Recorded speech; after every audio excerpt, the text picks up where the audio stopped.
right. So this story here is basically talking about Cobalt Strike. It's been in the news forever. Feel free to Google it and you'll see a whole bunch of information around it. But what I did here was build a story for customers who don't have threat intelligence feed and need to look something up. The beauty of this story is very simple and you can leverage it so much more than what I'm showing you here. And we'll talk about it a little more as we go into it. But what I want to touch on is there's a GitHub repo here that will actually go to and see additional information there. And all the IOCs that we're pulling in, it's probably maybe about 7 or 8 different CSV files. And right here, it's under resources, details, and here are all the files that I'm pulling in. And if we click on one of them, it actually shows you the name and it's a CSV file. I'll come back to that a little bit later. And here is the the repo that where we're actually pulling in all that information from. As you can see, one file contains many entries for IOCs.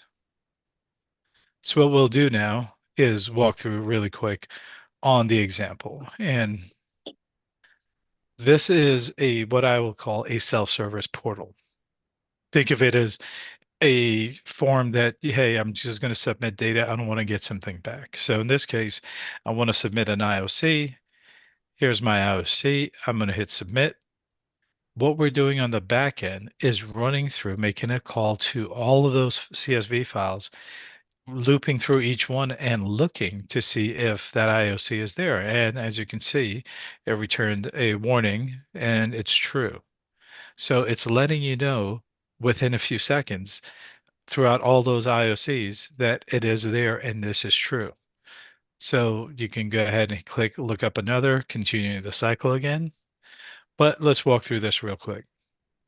We'll actually pull in the list of IOCs from our resource, loop through each one here.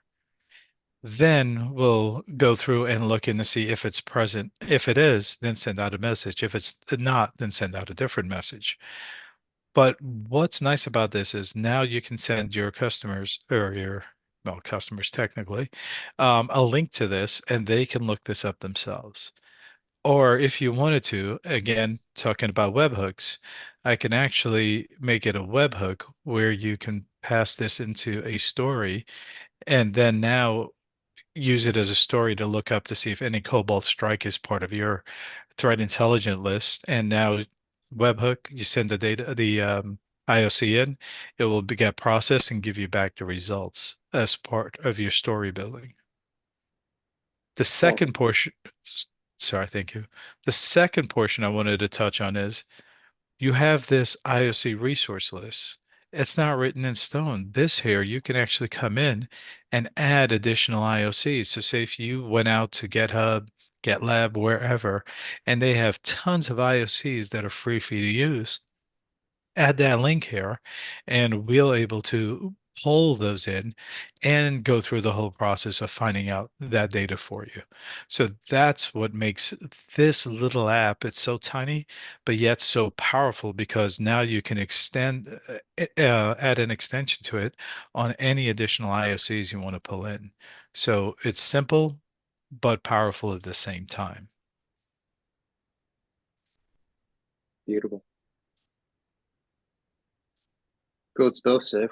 Um, yeah, guys, I think that's to be honest with you, the power of pages is not like we would call it build apps, or you could call it pages, but that fully customizable front end form that Sif is kind of showing you here, that is such an enormous amount of versatility across so many different use cases. It's not something that I've commonly seen any platform really do much of an equivalent to. And this is just an example of, as he said, building a very simple yet powerful application within a time story. And again, it just reiterates the kind of power of what's possible when you're thinking creatively about these processes and kind of how you can approach that with times. There's always ways to get those kind of things done. So really good stuff, Sif. Thank you so much, man. All righty. Without further ado, folks, if you did enjoy that episode, make sure to like and obviously leave a comment below. Share it with anyone else that you feel might it be a relevant episode for them. And as always, we look forward to catching you in the next one. Sif, thanks so much for your time, man. Anytime, my friend. Look forward to talking with you again. All right. Thanks, guys. See you in the next one.